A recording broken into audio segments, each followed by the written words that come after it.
He laughed at a 12-year-old for claiming his dad was special forces, until the man himself showed up and shut it all down without saying a word.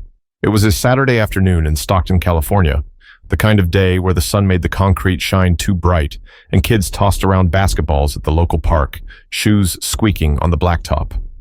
12-year-old Malik Jordan wasn't doing anything out of the ordinary, just walking home after hanging out with his friend, Jaden. A little backpack over his shoulder, some leftover candy stuffed in his pocket, and his mind halfway on the new video game he was saving up for. Malik wasn't the kind of kid who liked trouble. He wasn't loud, wasn't the type to backtalk, wasn't even tall enough yet to look like a real threat to anybody. He just moved through life careful, like his dad had taught him.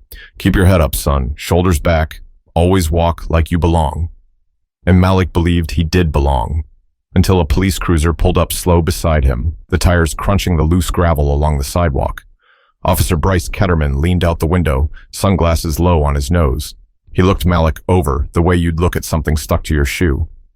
"Hey, you," Keterman said, voice too casual to be friendly. "What are you up to?" Malik froze, not because he was guilty, but because he knew the rules. His dad had drilled it into him. Stay polite. Don't argue. Speak clearly. Hands where they can see. So he gave a little half smile, even though his stomach knotted up tight. "Just walking home, sir." "From the park." The officer didn't move, didn't even blink. "Got any ID on you?" he asked, stepping out of the car now, one hand hovering near his belt. Malik's throat went dry. What kid carried ID to the park? "No, sir," he said carefully, backpack straps tightening in his fingers. "But I live just down the block. My dad's home if you need to." "Yeah?" Keterman cut him off, smirking. "What's your dad do, huh?" And right then, Malik made the mistake of telling the truth. "He's in special forces," he said, voice low but proud. "Army." The words barely left his mouth before Keterman laughed. Not a little chuckle. A full, loud laugh that made the two teenage girls passing by glance over. "Special forces?" the cop repeated, shaking his head like Malik had told him he was Superman. "Kid, you watched too many movies." Malik felt heat creeping up his neck. He wanted to explain, wanted to tell him about the medals on his dad's wall, the stories his dad only sometimes shared, the training exercises that kept him away for months at a time. But the words got stuck. Because he could already see it in Keterman's face, he wasn't going to listen. But things were about to shift in a way Keterman didn't see coming. Malik stood there, swallowing hard against the lump forming in his throat. He didn't move. He didn't speak. His dad's voice echoed in his mind. "Sometimes, silence is louder than anything you could ever say." But Officer Keterman wasn't done. He stepped closer, towering over Malik like a bully who finally found an easy target. "What's next, kid? Gonna tell me your mom's a Navy SEAL too?" He snorted, loud enough for a few more people at the park to turn their heads. Malik clenched his fists, stuffing them into his pockets before the officer could think he was doing something wrong. He kept his gaze low, staring at the small crack in the sidewalk by his shoe. "Where's this special forces daddy of yours now?" Keterman pressed, his voice dripping sarcasm. "At home," Malik mumbled, his throat tight. "Just a few blocks over." "Uh-huh." The officer didn't even try to hide the doubt in his voice. He turned to his partner, Officer Dean Harlow, who had stayed leaning against the cruiser, arms folded, watching with a blank face. "You hear that, Dean? We got ourselves a little G.I. Joe here." Dean gave a half smile but said nothing. Malik wanted to run, wanted to scream, wanted to vanish, but he knew better. Running only ever made things worse. Instead, he pulled out his old, scratched-up phone from his pocket, hands trembling just a little. "I can call him," he said, forcing his voice steady. "He'll come." Keterman laughed again.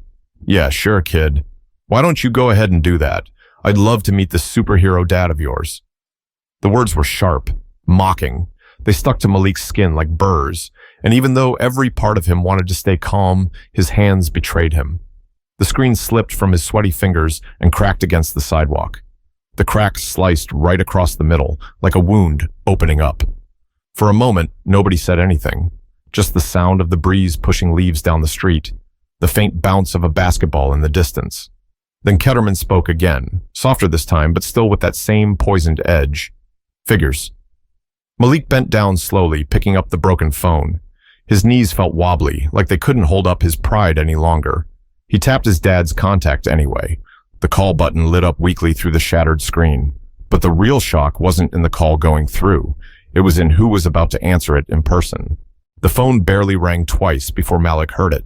That voice, that familiar, steady voice that could quiet a storm. "Malik? You good, son?" Malik swallowed hard. His fingers tightened around the broken phone. "I'm at the park," he said quickly, glancing up at Officer Keterman, who was still smirking. They want to talk to you." For the first time since Keterman had pulled up, Malik's heart beat just a little steadier.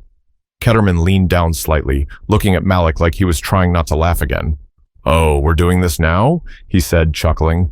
"All right, let's meet the legend." Malik just held out the phone with both hands, offering it to him. It shook slightly in his grip, but Keterman didn't take it.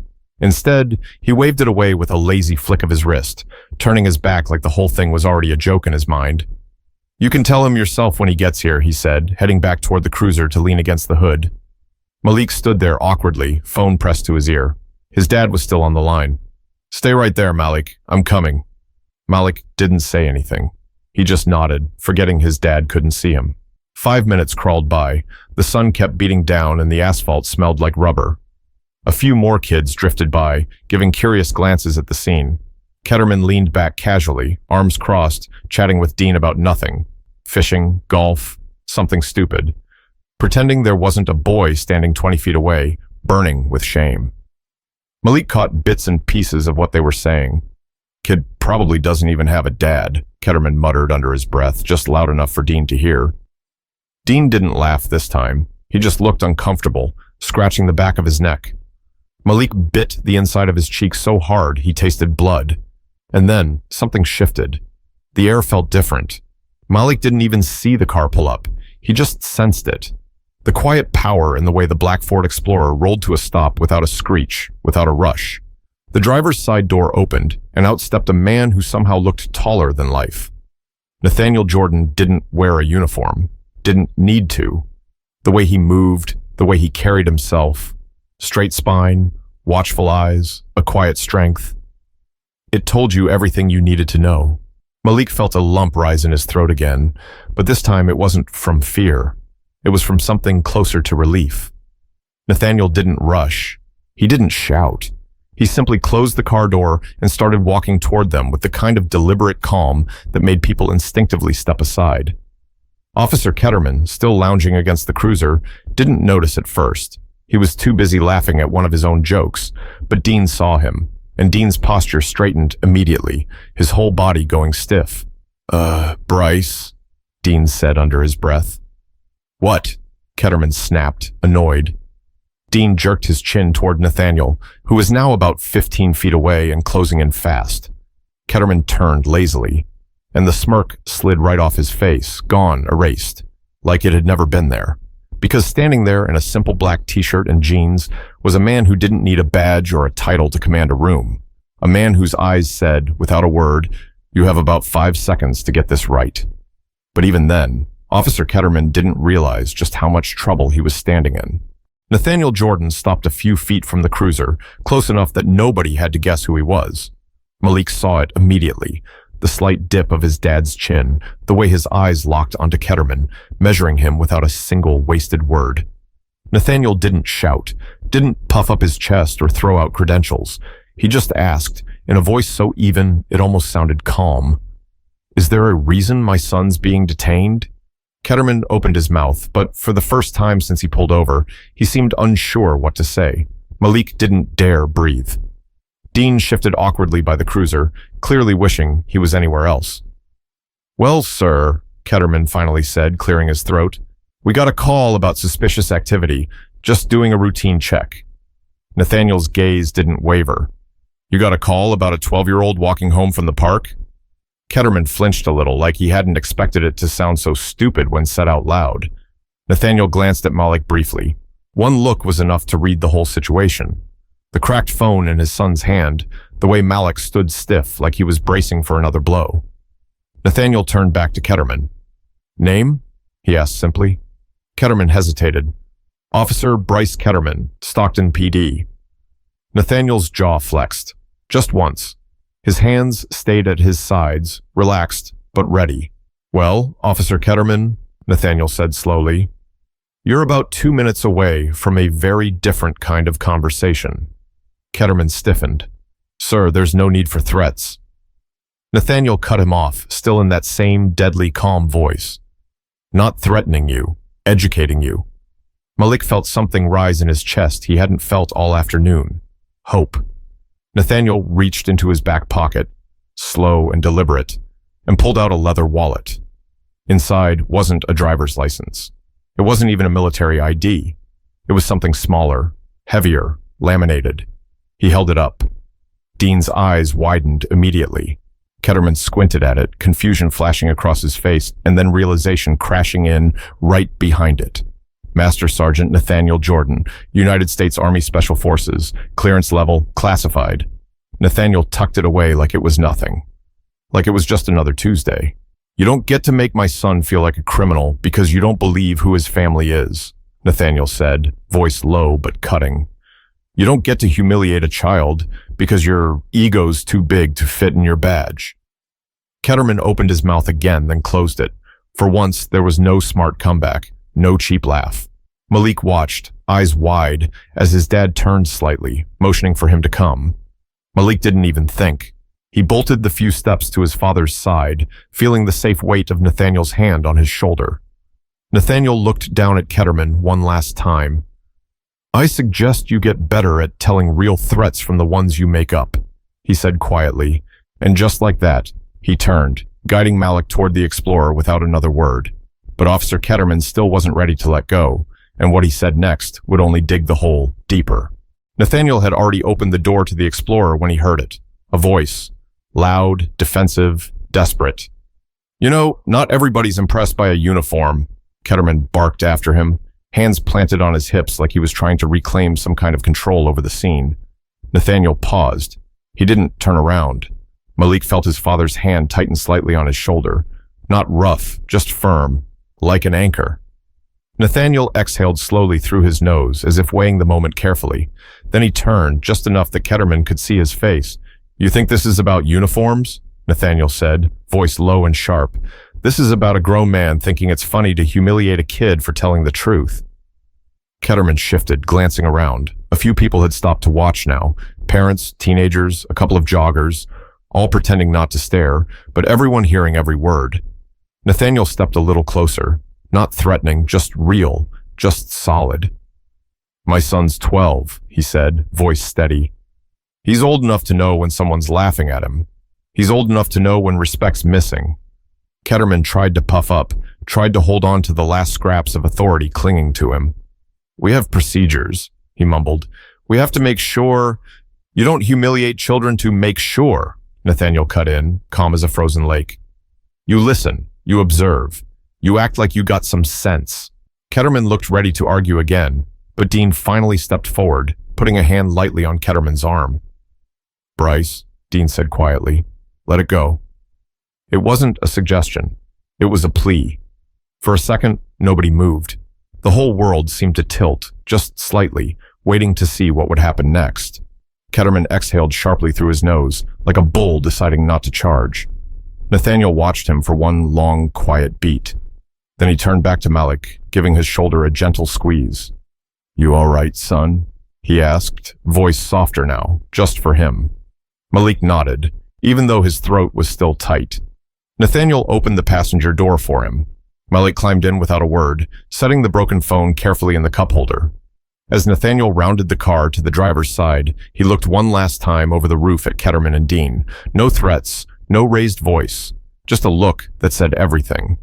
But even as they pulled away, Malik knew the real impact of what happened wasn't over yet. The drive home was quiet at first. The air felt heavy, like the inside of the car was holding its breath. Malik sat staring out the window, the broken lines of the road blurring past. He wanted to say something, wanted to explain, but he didn't even know where to start. Nathaniel finally broke the silence. "You did everything right," he said, eyes on the road. His voice was calm, but underneath, Malik could hear something raw, something tight. Malik shrugged, chewing on the inside of his cheek. Didn't feel like it. Nathaniel nodded slowly, like he understood more than Malik could even put into words. That's because sometimes doing right doesn't change how wrong people act. Malik didn't answer. He just kept staring out the window. Nathaniel reached over, tapping a knuckle lightly against the back of Malik's hand, making him look up. "Listen to me," he said. "There are people in this world who will try to make you small because they don't understand you, because they're scared of what you stand for." He paused at a stoplight, turning fully toward Malik now. "But you don't shrink for them," he said. "You don't lie. You don't hide. You don't get smaller just so they can feel bigger." Malik blinked fast, trying to hold on to the tears pricking at the corners of his eyes. Nathaniel smiled a little, but it was a sad kind of smile. "I spent my whole career walking into places where people doubted me before I even opened my mouth," he said. "Didn't change who I was. Won't change who you are either." The light turned green and they moved again. Malik let the words sit with him, let them sink into all the bruised, embarrassed places in his heart. He reached out and touched the cracked screen of his phone lightly. "I guess we're gonna have to fix this," he mumbled. Nathaniel chuckled under his breath, a real laugh this time, warm and proud. "Yeah," he said, "but the important stuff, that's not broken." Malik looked up at him, and for the first time since the whole thing started, he felt the tight knot inside him loosen just a little. They weren't just driving home, they were driving forward. But even as Malik started to heal, Officer Keterman would have his own consequences waiting just around the corner. The next day, word spread around the neighborhood faster than wildfire. People who had seen what happened, parents who had heard whispers. Even folks who barely paid attention before were now asking questions. And when the official complaint hit the Stockton Police Department, not just from Nathaniel, but from two other witnesses who had filmed the interaction, Officer Bryce Keterman found himself sitting in front of his captain, explaining why a 12-year-old boy had been treated like a suspect for simply walking home. It didn't matter how many excuses he tried to fumble through. The video showed enough. The smirking, the laughing, the mocking. It was all there, clear as day. He got suspended pending an investigation. Dean Harlow got a warning on his file too, for standing there and letting it happen. Malik didn't dance around the living room when he heard, didn't gloat, didn't even smile. Because what happened wasn't about revenge. It was about respect. It was about telling kids like Malik, and anyone else who ever felt small, that the truth will always walk taller than the people who try to crush it. Nathaniel told him that night, sitting together at the kitchen table over a bowl of ice cream. "You don't have to yell to be heard," he said quietly. "Sometimes just standing your ground is enough." Malik nodded slowly, tapping his spoon against the edge of his bowl. He believed him, because he had seen it, in the way his father faced down a man twice his size without raising his voice once, in the way the whole world seemed to tilt toward the truth, even when it felt like nobody was listening at first, in the way respect isn't given. It's demanded, by presence, by dignity, by standing tall when it's hardest. And in that moment, Malik realized something. Maybe he wouldn't be able to stop people from doubting him, from mocking him, from trying to box him in. But he could choose how he responded, with pride, with truth, with the kind of strength no badge or uniform could ever take away. Respect isn't something you can beg for. It's something you carry within yourself, in your walk, your voice, your actions. And no matter who laughs, mocks, or doubts you, remember, you are more than their opinions. You are the truth standing tall. If you believe respect should be based on character, not assumptions, share the story with someone who needs the reminder. Stand tall, speak truth, walk proud, always.